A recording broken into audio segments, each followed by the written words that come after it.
오후 시간에 한 어느 정도 기간이 될지 모르겠는데요. 시간 되는 대로 성경의 배경이 되는 부분을 함께 이제 오후 시간에 살펴보는 시간을 갖도록 하겠습니다. 이 본 내용은 미들타운 철치 홈페이지에 있는 이제 내용이고요.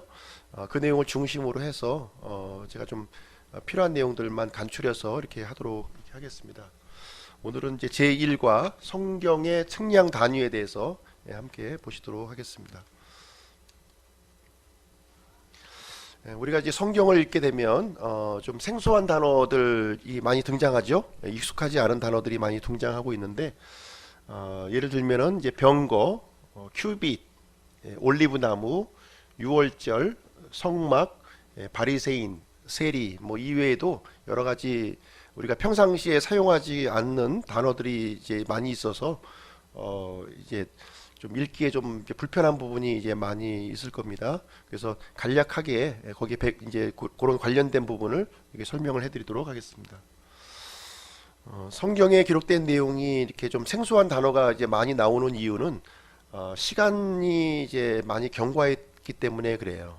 성경에 기록된 이 배경과 오늘날 우리가 살고 있는 이 오늘날하고는 시간적인 차이가 지금 많이 이제 있는 거죠.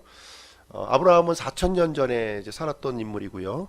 모세는 3,500년 전에, 그리고 다윗은 3,000년 전에, 베드로와 바울, 익숙한 그 이름이지만 지금부터 2,000년 전에 살았던 인물입니다.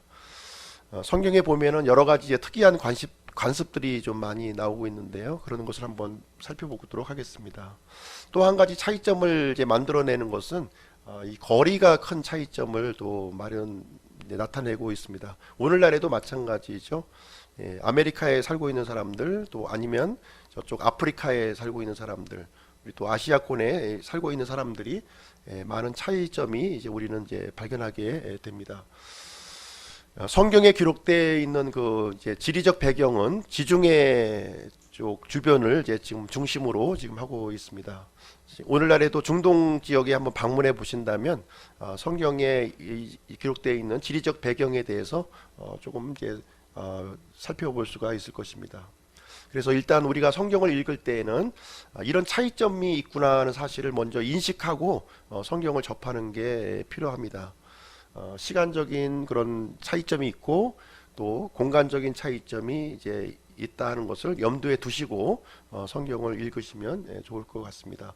그래서 환경도 다르고 관습도 다르고 생활 방식도 다른 모습들이 성경에 기록이 되어 있는 것입니다. 근데 모든 것이 다 다른 것은 아니라는 거죠. 공통 이제 비슷한 부분도 또 거기에는 이제 있다는 것입니다. 비록 이제 외모는 다릅니다. 머리 색깔도 틀리고 또 눈 색깔도 틀리고 여러 가지 틀린 부분이 있지만 그럼에도 불구하고 우리는 동일한 신체를 이제 갖고 있다는 거죠. 머리가 하나고요. 간이 있고 허파가 있고 그리고 피부, 머리카락, 또 붉은색 피가 이제 흐르고 있다는 공통점을 이제 가지고 있습니다. 그리고 시간과 공간의 이런 차이점에도 불구하고 같은 종류의 감정을 이제 갖고 있다는 거예요. 슬픔과 분노, 즐거움의 표현 방식은 이렇게 큰 차이점이 없습니다. 그리고 또 한 가지 공통점은 뭐냐면 죄악된 마음을 갖고 있다는 겁니다. 죄악된 마음. 그래서 동서고금을 막론하고 이렇게 사람들은 동일한 잘못된 행위를 이제 하고 있다고 하는 사실입니다. 그리고 동일한 구원자가 이제 있다고 하는 사실이죠. 성경은 우리에게 유일한 구원자가 있음을 우리에게 알려주고 있습니다. 과거에 살았던 사람들이나 지금 이 시대에 어떤 지역에 살고 있는 사람들이라 할지라도 동일한 구원자를 이제 필요로 하는 것입니다. 그래서 예수 그리스도께서는 모든 사람들을 위해서 지금 이제 십자가에서 죽으셨습니다. 성경에 보면 이제 특이한 관습 하나를 좀 소개를 할 텐데요. 무엇이냐면 극도의 그 슬픔을 표현할 때 옷을 찢는 거예요. 오늘날 옷은 안 찢죠? 오늘날 옷 아주 슬프다고 해서 옷 찢는 사람은 아마 못 보셨을 거예요. 근데 성경에 보면 옷 찢는 장면이 이렇게 나오는데 옷을 찢는다고 하는 것은 굉장히 아주 참혹한 그런 슬픔, 이런 것을 표현할 때, 예를 들어서 그 경기장에서 이제 응원을 하고 있는데 우리 편이 졌어요. 그러면 성경 시대에 살던 사람은 어떤 표현을 하냐면 다 자기 옷을 찢는 거예요. 이렇게요. 슬프니까 그 슬픈 표현을 그렇게 하는 겁니다. 그런 식으로 좀 지금의 어떤 그 표현 방식과 그 당시의 표현 방식이 조금씩은 차이점이 있음을 이제 생각하시면 될 것입니다. 예를 들면은 이제 사울 왕이 죽었다는 소식을 다윗 왕이 들었어요. 그때 이제 다윗은 어떤 행동을 취했냐면 자기 옷을 이게 막 찢은 거예요. 이렇게. 이 슬픔을 이제 표현하기는 방법으로 이렇게 했던 것입니다. 그리고 루스드라 사람들은 바울과 바나바를 이제 신이라고 이렇게 생각을 했는데요. 이때 이 바나바가 취한 행동을 보시면 이 루스드라 지역에서 이 바울과 바나바는 이제 태어날 때부터 안전뱅이를 이렇게 고친 겁니다. 그러니까 그 지역에 살고 있던 사람들이 다 이 사람은 신이다 이렇게 생각을 하고 막 희생원물도 드리려고 하고 막 경배도 드리고 이렇게 했던 거예요. 그러니까 이 바나바가 그 모습을 보고서 극도의 슬픔을 표현하면서 표현했던 내용이 뭐냐면 옷을 막 찢은 겁니다. 이렇게 이 옷이 잘 안 찢어지니까 이제 이렇게 좀 뚫어진 데 있잖아요. 이걸 해서 딱 잡아당겨 가지고 찢는 겁니다. 이스라엘 사람들 그 이제 바벨론에서 이렇게 돌아왔을 때 에스라 시대에 이 이스라엘 사람 유대인들이 많은 이방 여인들과 이렇게 통혼을 이렇게 한 겁니다. 결혼을 했어요. 그 모습을 이제 에스라 9장에 보시면 이제 나오는데 에스라가 그 믿지 않는 이방인들과 이렇게 결혼하고 있는 자신의 동족을 바라보았을 때 굉장히 극도의 슬픔을 이렇게 표현했을 때 옷을 막 이렇게 막 푹푹 찢는 모습이 오늘 이 옷이 우리 지금 현재 살고 있는 우리 시대에는 물론 비싼 옷도 좀 있긴 있지만 이렇게 저렴한 옷이 이제 좀 있잖아요, 그죠? 근데 당시 성경 시대에는 옷이 굉장히 귀한 겁니다. 아주 옷을 선물했다 그러면은 아주 값비싼 아주 선물을 이렇게 한 것이고요, 굉장히 비싼 거예요. 가장 비싼 거를 이렇게 막 푹푹 찢는다고 하는 거는 그 정도 이상의 내가 어떤 아주 참혹한 감정에 지금 놓여 있다는 것을 사람들에게 이제 표현을 해주고 있는 것입니다. 오늘날 이제 우리들은 이제 어떤 이 슬픔을 맞이했을 때 내가 막 너무 이게 슬픈 그런 걸 가졌을 때 어떻게 해야 될까요? 오늘날 우리 살고 있는 사람들은 옷을 찢는 것이 아니라 마음을 찢어야 될 것을 얘기해 주고 있습니다. 그래서 성경시대 사람들도 역시 마음을 찢었지만 옷을 찢는 그런 표현을 이제 이렇게 해 놓은 것입니다. 요엘서 2장 13절 한번 보도록 하겠습니다. 요엘서 2장 13절. 요엘서 2장 13절이죠.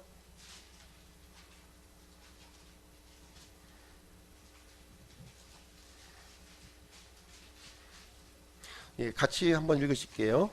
시작. 너희 옷을 찢지 말고 너희 마음을 찢으며 주 너희 하나님께로 돌아올지어다. 그분은 은혜로우시며 긍휼이 많으시며 분노하기를 더디하시며 큰 친절을 베푸사 재앙에서 뜻을 돌이키시나니. 그래서 우리가 이 슬픈 마음이 있을 때 그때 죄를 범했다든가 우리가 잘못했을 때에는 이 옷을 찢는 마음으로 우리의 마음을 찢어야 될 것을 우리에게 말씀해주고 있습니다. 성경에 기록된 이제 단위들을 한번 좀 살펴볼 텐데요. 이제 오후 시간이라 아마 졸음이 많이 오실 거예요. 그래서 좀 내용 자체가 좀 재미있는 내용도 이제 재미있는 내용이 아니기 때문에 아마 좀 졸음이 많이 오실 텐데 성경에서 이렇게 그 단위가 이제 많이 등장하는데 우리가 초점을 맞춰야 될 것은 이 단위가 초점이 아니에요. 이 단위를 하나님께서 알려주시고자 하는 것이 성경 기록의 목적이 아닙니다. 그러나 그럼에도 불구하고 이런 단위들을 우리가 이제 살펴보는 이유는 무엇이냐면 좀 성경에 하나님께서 알려주시는 뜻을 좀 더 좀 이렇게 이해하기 쉽도록 접근하기 위해서 이 단위에 대해서 이렇게 살펴보고 있는 것입니다. 성경의 단위를 이렇게 보시면 좀 이게 정확한 단위라기보다는 좀 이렇게 좀 대략적인 단위를 우리에게 알려주고 있어요. 이 정도의 어떤 길이, 이 정도의 부피, 이 정도의 어떤 그 거리 이런 정도만 좀 생각을 해두시면 될 것 같습니다. 꼭 이것이 정확성을 요구하시는 아닌 것 같아요. 하나님께서도 이 그 거리나 단위의 이런 부분들을 쭉 하실 때 돈과 같은 경우도 굉장히 좀 차이가 많이 있는 거죠. 이 시기에 따라서 지금 우리가 원화를 사용하고 있지만 지금 10년 전에 만 원의 가치와 지금 만 원의 가치가 또 틀린 거예요. 성경은 몇천 년을 이제 지금 다루고 있는 부분이기 때문에 시대적으로 굉장히 많은 차이가 있었고요. 이 정확성을 우리는 기할 수가 없다는 거죠. 정확성을 알 수가 없기 때문에 사실 정확성보다는 어떤 전체적으로 어느 정도의 이런 가치를 갖고 있는가 정도만 우리가 이해를 하시면 될 것 같습니다. 먼저 길이 측정에 대해서 한번 볼 텐데요. 우리나라는 지금 이제 미터법을 이제 사용하고 있죠. 영국 같은 경우는 야드법을 이제 적용해 하고 있고요. 예전에 우리나라는 이제 이렇게 한자, 두자 이런 식으로 우리가 이제 길이를 측정을 했습니다. 그래서 오늘날에는 줄자, 계측기를 통해서 이렇게 길이를 이제 측정하고 있는데, 그럼 성경 시대에는 어떻게 길이를 측정했을까? 보면은 인체를 사용했다는 거예요. 우리 인체를 사용해서 길이를 이제 측정한 것을 볼 수가 있습니다. 성경을 읽다 보시면 손바닥 넓이라고 하는 이런 이제 표현을 우리가 볼 것입니다. 그리고 한 뼘, 그리고 큐빗이라고 하는 이 표현을 사용하고 있는데, 손바닥 넓이는 이제 핸드 브레스라고 그러고요. 한 뼘은 스팬, 그리고 큐빗은 이제 그냥 큐빗으로 지금 이제 사용을 해주고 있습니다. 있는 대로 그냥 이해하시면 될 것 같습니다. 손바닥 너비는 영어로 이제 핸드 브레스 하는데요. 약 한 7.6cm 정도가 되는 거예요. 어떤 내용이냐면 지금 여기에 보시면 이 3번, 그러니까 우리가 손을 이렇게 이제 가지런히 했을 때 여기서부터 여기까지 요 길이가 이제 손바닥 너비가 되는 거예요. 여기 한 7.6cm 정도가 이제 되는 것입니다. 출애굽기에 보면은 이제 보여주는 빵을 이렇게 진열하는 이제 탁자가 지금 등장하고 있는데, 탁자의 그 턱을 어떻게 할 거냐? 탁자의 턱을 손바닥 너비만큼 이렇게 이제 할 것을 이제 출애굽기에 보면 기록이 되어 있는 거예요. 그래서 손바닥 너비 요 정도의 너비로 지금 이제 하라는구나, 이렇게 이해를 하시면 되는 겁니다. 출애굽기 25장 25절 한번 보겠습니다. 출애굽기 25장 25절 직접 한번 보시는 게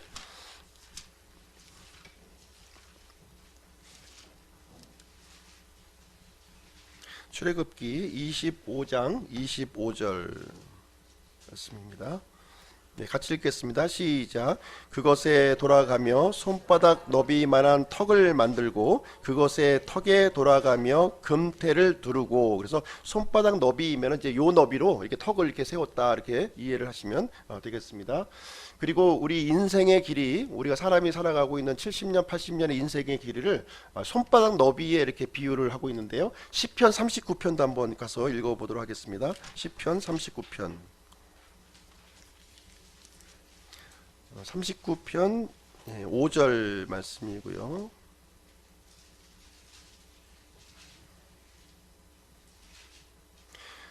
같이 읽겠습니다. 시작. 보소서, 주께서 내 날들을 한 뼘만큼 되게 하셨사오니 내 시대가 주 앞에는 없는 것 같사오며 참으로 모든 사람은 상태에서도 전적으로 헛될 뿐이니이다. 그래서 우리 인생의 길이가 짧다는 것을 표현할 때 지금 이제 한 뼘으로 되어 있는데, 사실 영어 표현으로 보면은 이제 손바닥 너비예요. 손바닥 너비, 핸드브레스로 이렇게 되어 있습니다. 그래서 인생의 길이가 손바닥 너비만큼 굉장히 짧다 하는 것을 우리에게 이제 말씀을 해주고 있습니다. 그 다음에 이제 성경에서 나오는 표현이 한 뼘이라는 단어가 있어요. 한 뼘, 영어로 이제 스팬이라고 하는 단어인데, 이 한 뼘은 오른쪽 엄지 손가락부터 이 제일 작은 그 손가락까지의 이 길이, 요것을 이제 한 뼘이라고 그러는 거예요. 이렇게 한 뼘. 요게 길이가 어느 정도 되냐면은 23cm 정도 되는 거예요. 이게 사람마다 좀 차이가 있겠죠. 한 2m 되시는 사람은 좀 약간 길 거고, 또 이렇게 우리 또 좀 체구가 작은 사람은 좀 작을 수도 있는데, 보통 아마 이제 표준 사이즈로 이렇게 이해하시면 될 것 같고요. 엄지에서 작은 손가락까지.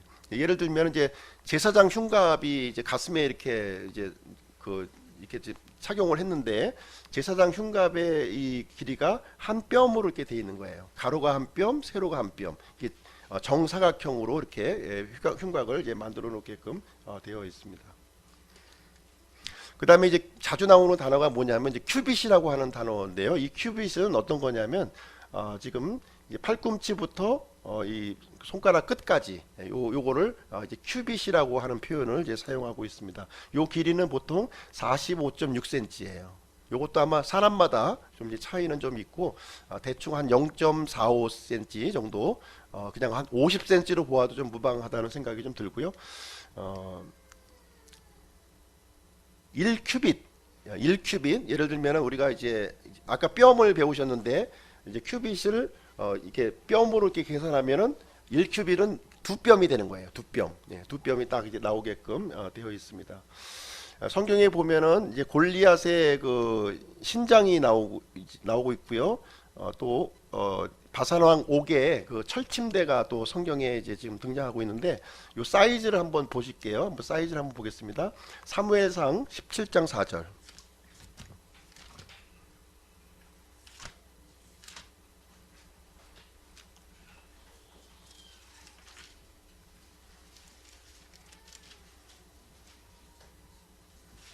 사무엘상 17장 4절. 네, 같이 읽겠습니다. 시작. 블레셋 사람들의 진영에서 출신의 골리앗이라는 이름의 투사가 나오는데 그의 키는 6큐빗 한 뼘이더라. 6큐빗 한 뼘이죠. 한번 계산 좀 해보실까요? 6큐빗 한 뼘. 아까 한 뼘 배우셨잖아요. 한 뼘이 23cm 그리고 큐빗이 45.6cm. 한번 계산 좀 한번 해보시죠. 우리 나연이가 한번 계산해 볼까요? 예. 암산으로 잘 안 되니까 골리앗의 키가 과연 얼마쯤 됐을까? 예. 예?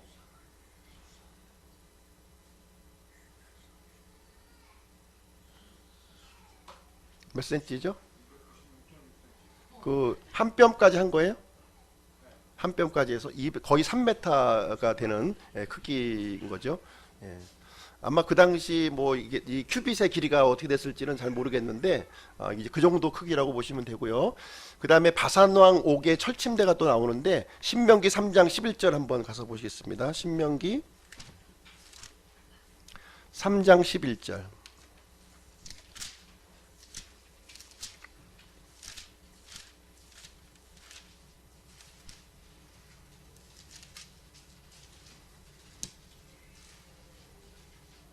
이것도 나인이가 빨리 한번 계산해봐.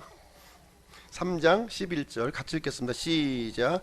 이는 거인들의 남은 자들 중에서 남아있던 자가 오직 바산왕 옥뿐이었기 때문이라. 보라 그의 침상 틀이었느니라.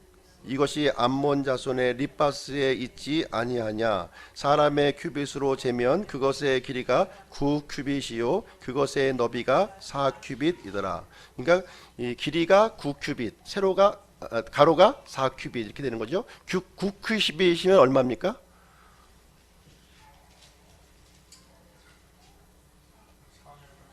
예, 길이가 한 4m 정도 된 거예요. 그리고 4큐빗이면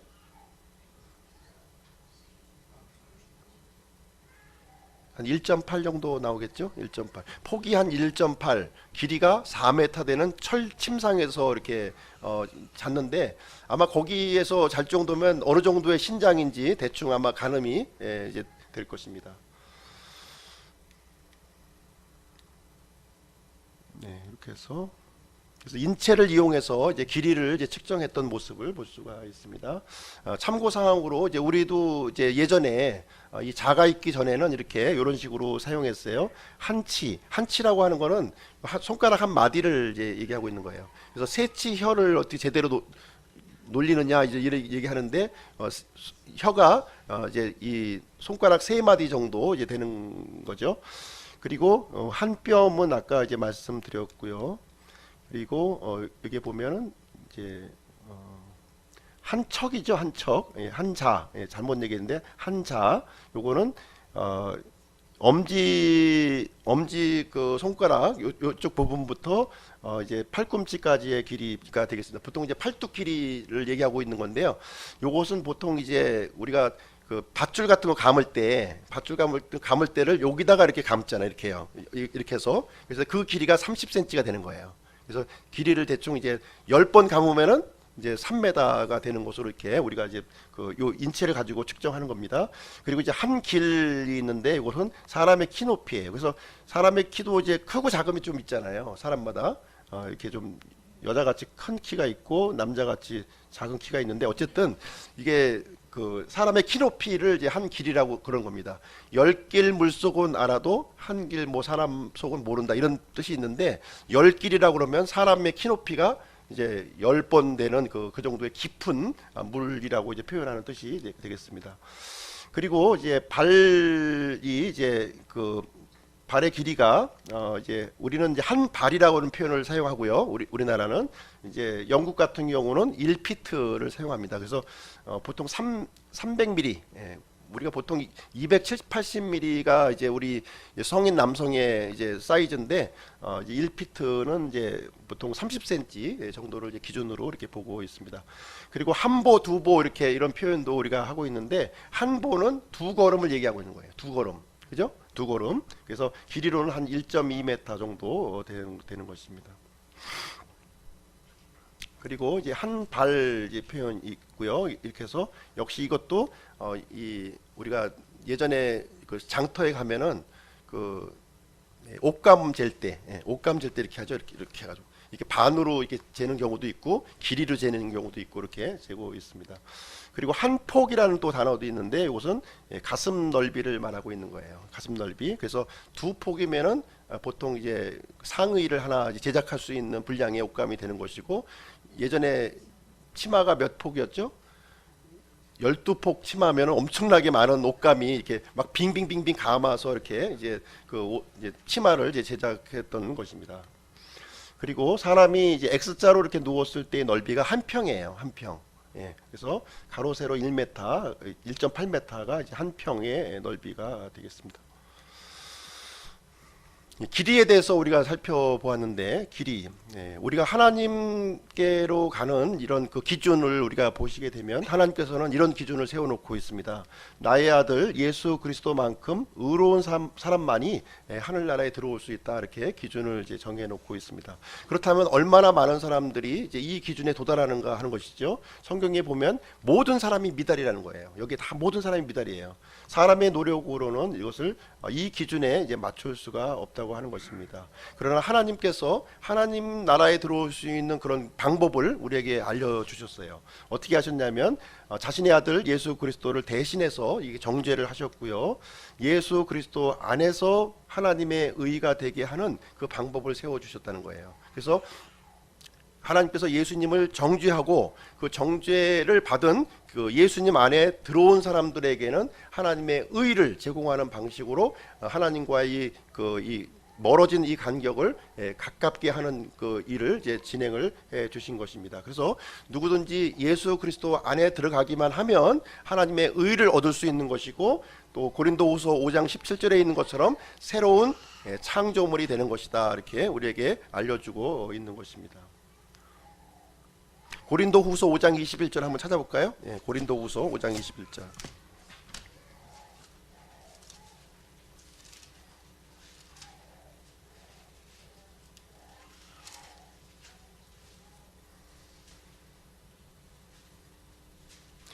같이 읽겠습니다. 시작. 하나님께서 죄를 알지 못한 그분을 우리를 위하여 죄가 되게 하신 것은 우리가 그분 안에서 하나님의 의가 되게 하려 하심이라.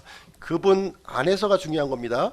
그분 밖에서는 우리가 하나님의 의를 얻을 수 있는 방법은 단 하나도 없어요. 그분 안에 정죄하신 그분 안에 우리가 들어갔을 때에만 하나님의 의를 얻을 수가 있는 것입니다. 마찬가지로 5장 27절도 마찬가지 내용이에요. 우리가 예수 그리스도 안에 들어갔을 때 우리가 새로운 창조물이 되는 것. 예수 그리스도 밖에서는 우리가 어떠한 것도 얻을 수가 없습니다. 그 다음에 거리에 대해서 한번 보시도록 하겠습니다. 거리.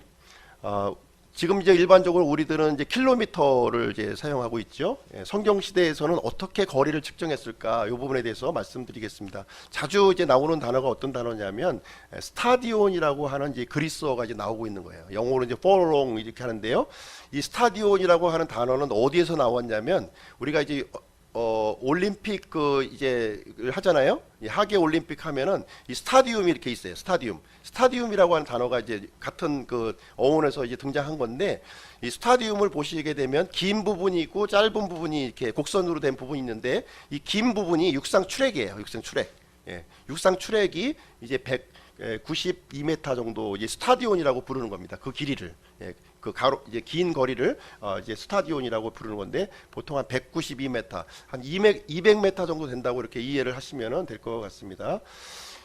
예루살렘에서 엠마오엘까지 거리가 얼마나 되느냐? 이제 성경에 보면 스타디온이라고 나온 거예요. 한번 보시겠습니다. 누가복음 24장 한번 보겠습니다.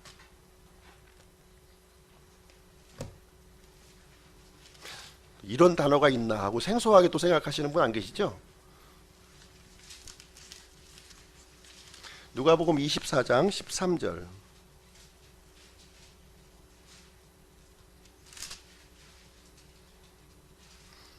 네, 같이 읽겠습니다. 시작.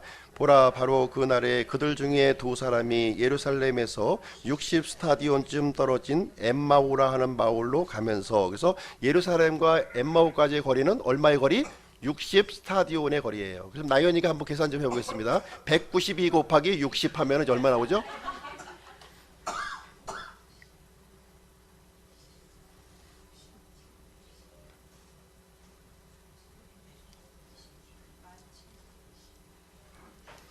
11km쯤 되나요? 11km. 예, 11km 정도 되는구나. 이렇게 이해하시면 돼요. 정확하게 뭐 이게 맞니 안 맞니 그 문자적으로 따지시면 안 돼요. 이 부분에 대해서는 그냥 대충 그 정도의 거리가 되는구나. 이렇게 이해를 하나님께서도 대충 알려주신 거예요. 대충 알려주신 분은 대충 알면 됩니다. 이거를 정확하게 뭐 0.2mm까지 이거 거리를 가서 맞니 안 맞니 따질 필요가 전혀 없습니다.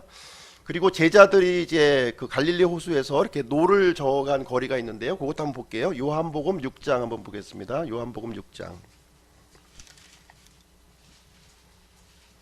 요한복음 6장 19절.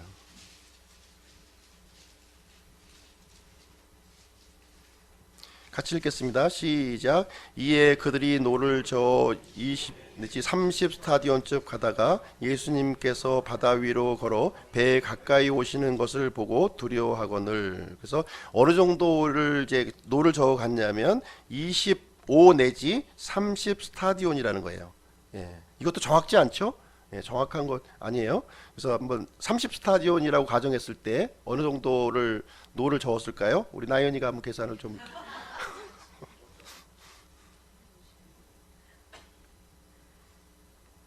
200m면 굉장히 쉬운데 200m로 계산하면은 6km 정도 되는 거죠. 바다에서 6km면 굉장히 힘들게 이렇게 굉장히 힘들었구나. 지금 제자들이 지금 6km를 만약에 노를 저어서 이렇게 간다고 한번 생각해 보세요. 굉장히 이 파도와 싸우면서 이렇게 이제 노를 젓는 거기 때문에 상당히 이 사람들이 지치고 힘들었구나. 이렇게 좀 우리가 이렇게 이해를 하시면 되겠습니다. 그리고 성경에 보시면 하룻길이라고 하는 단어가 또 나와요. 하룻길, 이틀길, 사흘길 이런 식으로 이것은 정상적인 남자가 하루를 여행할 수 있는 거리예요. 예, 정상적인 남자가 하루를 여행할 수 있는 거리. 그러니까 보통 30km 정도 되는 겁니다. 30km. 30km. 출애굽기 3장 18절에 보면은 사흘길이라고 이렇게 나옵니다. 사흘길. 그래서 이 파라오에게 우리가 희생 헌물을 드리기 위해서 광야로 이제 사흘길을 가가지고 거기서 하나님께 희생 헌물을 드리고 싶다고 이제 요청하는 장면이 나오는데, 이 사흘길 그러면 사흘길이 얼마쯤 될까 이렇게 생각하면은 한 90km 정도 떠나가지고서 이게 하나님 앞에 희생 헌물을 드리려고 했구나. 이렇게 이해를 하시면 된다는 것입니다. 그리고 이제 이 하룻길도 누가복음 2장 44절에도 나오는데, 6월절에 이제 예수님을 이제과 함께 이제 부모들이 요셉과 마리아가 이제 예루살렘에 올라갔던 내용이 나오는데요. 다시 돌아오는 길에 이렇게 보니까 예수님이 안 계신 거예요. 하룻길을 왔다 이렇게 이제 얘기를 하고 있는데, 그럼 하룻길은 좀 어느 정도의 길이가 이게 이동을 했을까 이렇게 생각을 해보면 한 30km쯤 이동을 했다 이렇게 보시면 되고, 지금 이제 그 짐과 여러 가지 이제 가축들을 좀 데리고서 또 운반하는 거기 때문에 이제 간편하게 이제 혼자 걷는 것보다는 조금 더딜 수가 있으니까 한 20km 정도 이렇게 좀 지나왔지 않나. 그래서 다시 돌아가서 예수님을 이제 발견하고 데려오는 장면이 누가복음에 기록이 되어 있는 것입니다. 그런 식으로 이해를 하시면 되겠습니다. 그리고 이제 갈대자라는 것이 이제 또 이제 등장하고 있는데요. 이것은 이제 성전을 측량할 때 그 천사가 이 성전을 측량할 때 사용하는 이제 도구로 이제 등장을 하게 되는데, 이 갈대자는 길이가 한 2.74m 정도, 이 정도 되는 것으로 이제 보시면 되겠습니다. 자, 이 거리 문제도 사람과 사람을 이렇게 떨어뜨려 놓는 역할을 지금 이제 해주고 있습니다. 우리가 멀리 떨어져 있는 사람을 이제 우리 찾아가기 위해서 우리는 이제 여행을 이제 하게 되는데요. 이제 오늘날 같은 경우에는 자동차, 기차, 비행기를 이용해서 그 멀리 떨어져 있는 사람들을 우리가 방문하게 됩니다. 근데 하나님과 우리 사이에 이렇게 멀리 떨어져 있다는 거예요. 이게 멀리, 거리상으로 멀리 떨어져 있는데요. 이 죄 때문에 우리를 멀리 떨어뜨려 놓았다, 이렇게 이야기하고 있습니다. 하나님께 갈 수 있는 운송 수단 방법은 없다는 거예요. 오늘날에 떨어져 있는 사람은 뭐 배 타고 자동차 타고 이렇게 가면 되지만 하나님께로 갈 수 있는 운송 수단은 전혀 없음을 이제 말씀해 주고 있습니다. 근데 성경에 보니까 이 보이지 않는 하나님은 멀리 계시지 않으신다, 이렇게 말씀하고 있어요. 지금 이 순간에도 하나님께서는 우리와 보이지 않지만 함께 계신다고 얘기를 해주고 있습니다. 예를 들면 지금 이 보이지 않는 이 공간에도 전파가 있죠. 전파가 있음을 어떻게 알 수 있습니까?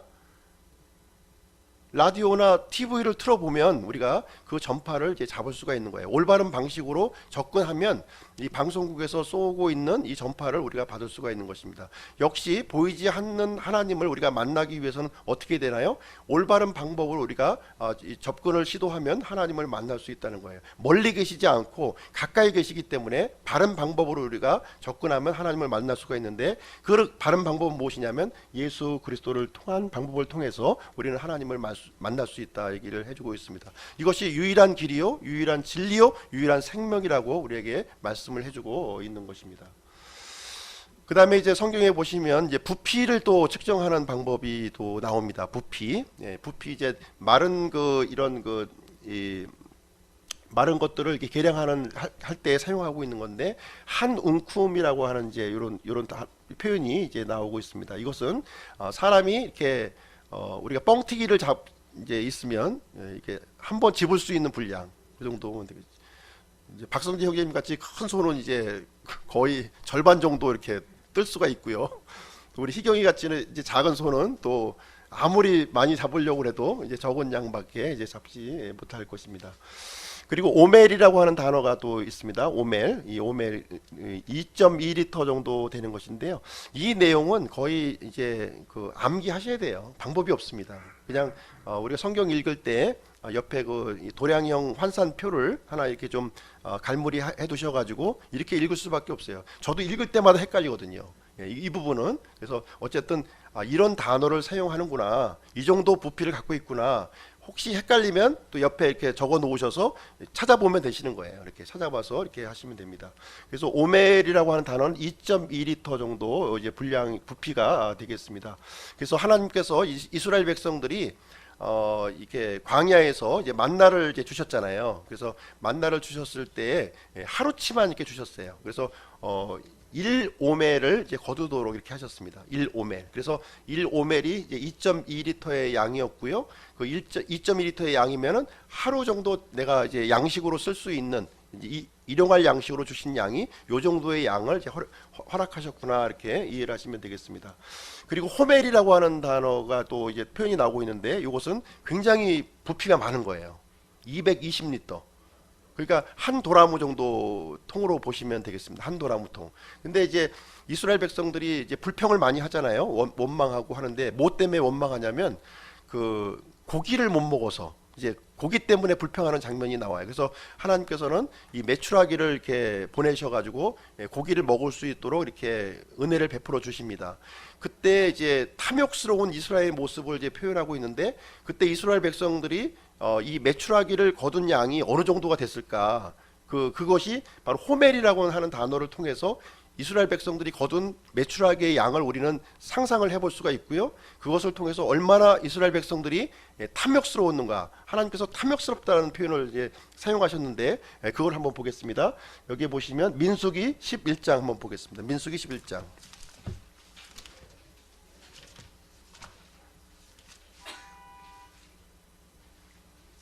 11장 32절.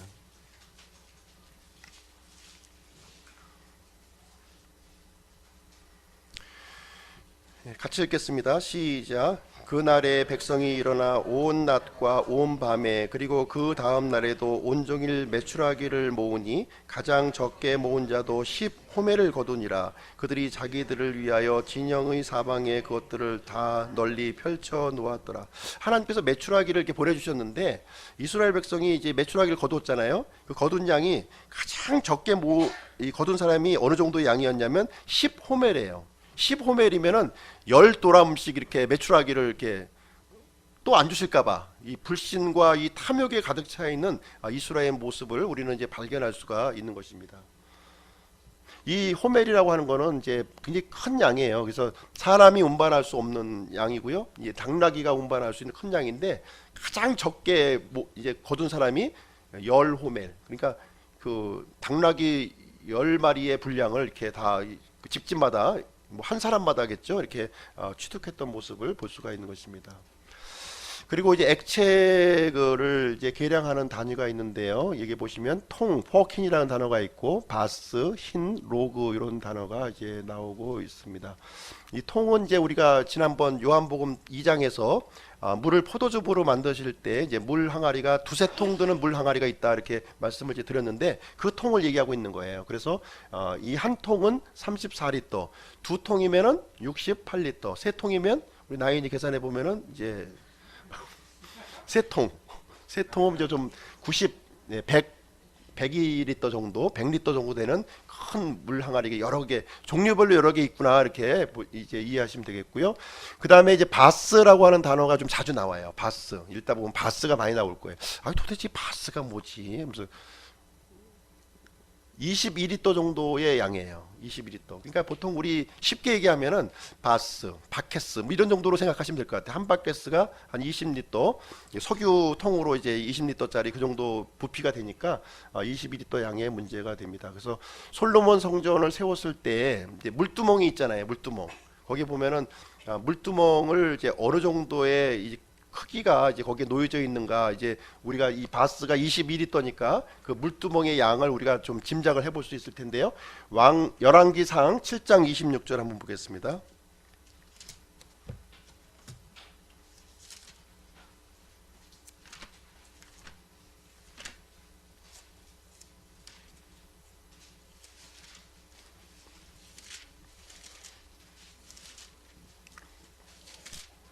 (7장) 26절 같이 읽을게요. 시작. 그것의 두께는 한 손 너비만 하였고 그것의 가장자리는 자네 가장자리 같이 백합의 꽃들과 함께 만들어졌으며 그것은 2000 바스를 담았더라. 그러니까 이 물두멍의 두께가 어느 정도라고요? 한 손 너비. 그러니까 요 너비라는 거예요. 이 물두멍이 이제 물두멍의 너비가 요 너비라는 거죠. 그죠? 예. 요 너비가 굉장히 두꺼운 이제 항아리임을 우리가 알 수가 있습니다. 그리고 여기에 들어있던 물의 양이 2000 바스, 그러니까 4만 리터 정도. 4만 리터. 그러니까 우리 저기 유조차 지나가잖아요. 그게 2만 리터짜리예요. 유조차 한 대가 보통. 그러니까 4만 리터면 유조차 2대 분량. 그러니까 엄청나게 큰 이 물두멍, 조그만 요 물두멍이 아니라 굉장히 큰 양이에요. 그러니까 유조차 2대의 물량을 이제 호수로 이제 할 정도의 큰 양이 이제 임을 우리가 알 수가 있습니다. 그리고 이제 흰이라고 하는 단어도 이제 많이 사용하는데 흰은 6분의 1 바스, 그러니까 약 3.78. 보통 이제 한 갤론 정도로 이해하시면 될 것 같아요. 우리가 이제 철로 된 찝차에 보면 뒤에 매달려 있는 거 있잖아요. 조그만 거. 한 갤론 정도 이렇게 되겠습니다. 그리고 로그는 이제 0.3리터, 한 컵 정도 분량이 이제 로그 표현을 사용하고 있습니다. 자, 우리의 몸은 어떻게 구성이 되어 있습니까? 우리의 물리적인 몸은 피가 한 4에서 6리터, 200여 개의 뼈와 600여 개의 근육으로 우리가 구성이 되어져 있습니다. 우리 구원받은 사람들은 이런 물리적인 구성 외에도 이제 보이지 않는 하나님의 성령님이 이제 우리 안에 내주하고 계신다 이렇게 말씀하고 있고요. 구원받은 자의 사람의 몸은 위대한 하나님의 집이라는 거예요. 위대한 하나님의 집이다. 살아계신 하나님이 거주하시는 공간으로 이렇게 삼으신다 이렇게 얘기하고 있습니다. 우리가 예를 들어서 대통령이 일주일 동안 우리 집에 와서 거주해서 사신다면 어떻게 될까요? 엄청난 변화를 우리는 경험을 할 겁니다. 예. 이 대통령을 위한 그 모든 시스템이 아마 작동이 될 거예요. 만약에 우리 구원받은 사람에게 이 온 우주를 창조하신 하나님이 우리에게 들어와 있는데 전혀 변한 게 삶이 변한 게 없어요. 이거 뭐가 문제가 있다는 거죠. 물리적인 어떤 사람도 우리 안에 들어와 있으면 그 사람을 통해서 이 변화를 우리가 감지할 수 있는데 하나님이 들어와 있음에도 불구하고 전혀 변하지 않는, 결국 예전의 나의 모습이 계속 주장되고 있다면 우리 다시 한번 생각해 볼 필요가 있다는 것입니다. 하나님이 들어와 있다면 우리는 큰 변화를 우리는 이제 경험하게 될 것입니다. 자, 그 다음에 이제 무게의 계량에 대해서 한번 보도록 하겠습니다. 이제 화폐에 대한 부분인데요. 과거에는 이제 돈을 지금은 우리는 이제 종이로 이렇게 세서 우리가 좀 사용하고 있지만, 과거에는 이제 무게로 이렇게 화폐를 단위를 이제 사용을 했습니다. 제일 이제 많이 사용되고 있는 것이 많은 게 있지만, 그래도 세겔과 달란트라는 이제 무게 단위를 이제 사용하고 있습니다. 이 세겔의 무게는 다양해요. 그리고 달란트의 무게도 다양합니다. 시대마다 이게 정확지가 않아요. 그때마다 좀 틀린데, 이제 보편적으로 이렇게 우리가 생각해 볼 때 세겔은 약 11.4g 정도를 이제 이렇게 좀 약간 작은 단위라고 보시면 될 것 같아요. 작은 단위. 그리고 달란트는 34kg, 굉장히 큰 겁니다. 세겔하고 이 달란트는 굉장히 큰 차이를 가지고 있구나 이렇게 염두에 두시면 되겠습니다. 약 3,000세겔의 정도에 해당되는 것이 1달란트입니다. 그래서 1달란트는 천문학적인 단위예요. 그냥 세겔은 일상 우리 보편적으로 쓰는 단위고, 이 달란트는 평상시에 사용할 수 없는 천문학적인 단위구나 이렇게 보시면 되겠습니다. 계시록 16장에 보시면 이제 우박이 떨어지는데요. 우박이 떨어지는데 어느 정도의 큰 우박이냐면 1달란트의 우박이 떨어지는 거예요. 34kg가 이제 이렇게 떨어지는 이제 일이 이제 있다고 그럽니다. 한번 맞으면 다 죽는 거죠. 예. 뭐 자동차도 찌그러지고 사람도 다 죽고 하는 일이 이제 생기는 것입니다. 자, 하나님의 명령의 무게는 이제 어떠한가? 이제 무겁다고 얘기를 하죠. 하나님의 명령은 너무나 무거워, 너무 힘들고 너무나 나를 이제 중압감을 이제 갖게 한다 그럽니다. 그러나 실질적으로는 그렇지 사실과는 이제 다른 것이죠. 이 하나님의 이 명령의 무게는 굉장히 가볍다고 이렇게 얘기해요. 요한 1서 5장 3절에 보면 하나님의 명령은 가볍다 이렇게 얘기하고 있습니다. 그리고 마태복음 11장 30절에도 내 명령은 가볍다 이렇게 말씀을 해주고 있습니다. 하나님께서 우리에게 명령을 주신 목적이 무엇이냐면 우리에게 울타리를 쳐주기 위해서 이 명령을 주신 게 아니에요. 우리가 속박을 위해서 주신 것이 아니라 하나님께서 우리에게 명령을 주신 목적은 무엇이냐면 우리에게 거룩한 방향을 알려주시기 위해서 우리에게 명령을 주신 것입니다. 우리에게 복받는 방향, 우리의 생명을 풍요롭게 할 수 있는 방향을 이 하나님의 명령을 통해서 우리에게 주신 것이기 때문에 이 명령은 힘들어, 너무 어려워, 너무 무거워라고 하는 접근이 아니라 나에게 생명을 풍요함을 준다는 쪽으로 우리에게 관점을 바꿔버리게 되면 그것을 굉장히 쉽고 가볍게 우리는 받아들일 수 있다고 하는 사실을 말씀해 주고 있습니다. 그래서 신명기 말씀을 통해서 우리 하나님의 이 명령을 통해서 우리가 이제 풍요로운 삶을 우리에게 약속을 해 주셨습니다. 실질적으로 무거운 것은 이 하나님의 명령이 무거운 것이 아니라 죄의 짐이 이제 무겁다고 하는 것입니다. 하나님의 명령을 불순종하는 삶을 살았을 때 아마 이제 경험해 보신 분들도 있겠지만 우리의 삶이 피폐해지고 비참해지는 모습을 우리는 이제 경험을 했을 거예요. 그러나 하나님의 명령을 순종하는 삶을 살아갔을 때 참으로 우리가 이 평안 가운데, 우리가 기쁨 가운데 살아가는 우리 모습을 우리는 발견하게 됩니다. 절대로 하나님의 명령은 우리를 속박하는 생각하고 억압하기 위해서 주신 것이 아니라는 거예요. 우리에게 자유함을 주고 평안함을 주고 더 큰 소망과 기쁨을 주시기 위해서 하나님의 명령을 주셨다고 하는 것입니다. 그래서 우리가 이제 주일날 이렇게 모이는 것도 보시면 의무적으로 모이라고 하나님께서 말씀하신 게 아니에요. 일주일 동안에 이게 힘든 노동에서 좀 해방되어 가지고 나의 혼과 하나님을 생각하는 이런 안식의 시간을 가지라고 우리에게 준 것이지, 이것을 통해서 그 억압하고 또 옥죄고 막 어떤 그 율법적인 그런 강압감을 주기 위해서 절대로 그런 것이 아니라는 거예요. 그래서 우리가 이 일주일의 하루를 하나님 앞에 거룩히 구별해서 하나님께서 주시는 그런 안식과 평안함을 이렇게 기쁨을 함께 나누는 시간을 우리가 이제 가져야 될 것입니다. 그렇지 않고 이런 시간이 없이 계속 노예와 같이 일을 한다면 1년 365일 한번 일한다고 한번 생각해 보세요. 아마 그 생명도 많이 단축될 거예요. 생명도. 그래서 이렇게 일주일 정도는 브레이크 타임을 우리에게 허락하신 이유가 하나님께서는 분명한 율법이 아니라 그 전부터 안식을 주셨잖아요. 그렇기 때문에 우리에게 이게 쉬는 시간을 이렇게 준 겁니다. 쉬는 시간. 이런 것을 통해서 우리의 혼과 이런 영이 이렇게 좀 채워지고, 그 다음에 또 한 주를 또 이렇게 살아갈 수 있도록 하는 것인데, 이게 브레이크가 없이 계속 이렇게 옥죄고 나가게 된다면 결국은 언젠가는 이게 과열이 되고요, 또 이게 펑크가 난다든가 여러 가지 일들이 이제 우리에게 생기는 것을 얘기해주고 있습니다. 그래서 하나님께서는 우리에게 안식과 평화를 이렇게 주시려고 하는 것입니다. 돈에 대해서도 잠깐 이제 말씀드리도록 하겠습니다.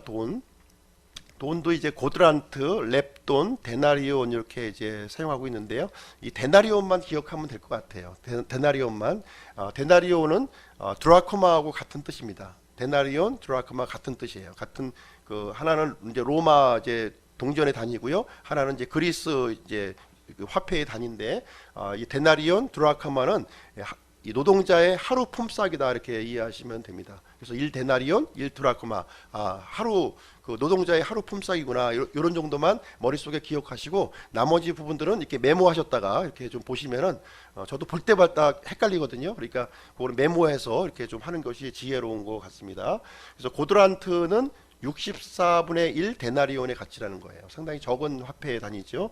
그리고 렙돈, 이 렙돈, 이제 과부가 이제 이 렙돈을 이제 성전에 이제 그 헌금함에 이제 넣는 장면이 나오겠는데, 어느 정도의 분량일까? 100분의 1 드라크마라는 거예요. 그러니까 노동자의 100분의 1. 그러니까 하루 품삯이 10만 원이면 100분의 1이면 얼마죠? 1,000원. 예. 그러니까 한 2,000원 정도 이렇게 냈다고 보시면 되겠습니다. 그리고 이제 옥합을 이제 깨뜨렸는데요. 마리아가 이제 300데나리온의 가치가 있다, 이런 이제 기록이 나오고 있는데, 1년치 연봉에 해당되는 굉장히 귀중한 그 옥합이군 이제 그 이구나 하는 것을 이제 이해할 수가 있습니다. 나는 얼마나 이제 가치가 있는가 하는 것이 부분이죠. 나는 얼마나 가치가 있는가. 하나님께서는 많은 참새들보다 더 우리의 그 생명이 귀중하다 이렇게 우리에게 말씀해 주고 있습니다. 그래서 우리가 무언가 만들었다면, 예를 들어서 요트를 만들었다면, 아니면 인형을 만들었다면, 스웨터를 만들었다면, 그 만든 사람에게는 굉장히 소중한 거라는 거예요. 굉장히 소중함. 다른 사람은 하찮게 볼지 모르겠지만 그 만든 사람에게는 굉장히 소중한 겁니다. 하나님께서는 우리 사람을 직접 만들어 주셨어요. 그렇기 때문에 하나님께는 우리 사람들이 남다른 가치를 우리가 갖고 있다고 하는 사실을 얘기해 주고 있습니다. 그래서 하나님께서는 우리 이 사람들을 이제 구원하시기 위해서 자신의 아들을 이렇게 주신 거예요. 그 엄청난 그 이 비용을 우리에게 지불을 하셨다고 우리에게 말씀해주고 있는 것입니다. 우리는 가치가 없는 것은 절대로 돈을 주고 사지 않죠. 만약에 내 자식을 이게 생명을 버려서 무언가 우리가 구하려고 하는 게 있다면, 그 가치는 내 아들의 생명 그 이상의 가치를 부여하고 있다고 하는 뜻이 이제 되겠습니다. 그래서 하나님께서 우리를 보시는 가치는 엄청난 가치라는 거예요. 이 우주보다도 더 큰 가치를 우리 구원받은 한 사람 한 사람에게 그 가치를 우리에게 부여해주고 있다고 하는 사실입니다. 그래서 하나님 앞에서 내가 이렇게 참으로 귀하고 복된 존재구나 하는 사실을 우리는 이제 이해할 필요가 있습니다. 그래서 이제 하나님께서는 이제 그 우리의 행복한 삶을 위해서 이제 율법과 이제 명령을 허락해 주신 것이고요. 우리는 우리를 값을 주고 사신 그 하나님께 우리가 이 자원하는 마음으로 이제 우러나온 마음으로 우리가 이제 하나님을 섬기고 우리가 이제 그분의 명령을 따를 수가 있다는 것입니다. 이 가치를 모른다면 하나님의 명령이 큰 짐이 될 거예요. 그러나 하나님께서 우리를 사주신 그 큰 엄청난 가치를 생각해 본다면 우리의 조그마한 헌신, 조그마한 이런 어떤 그 순종은 비교가 안 되는 것이죠. 내용을 해주고 있습니다. 이상으로 이제 오늘 이제 내용을 다 마치도록 하겠습니다.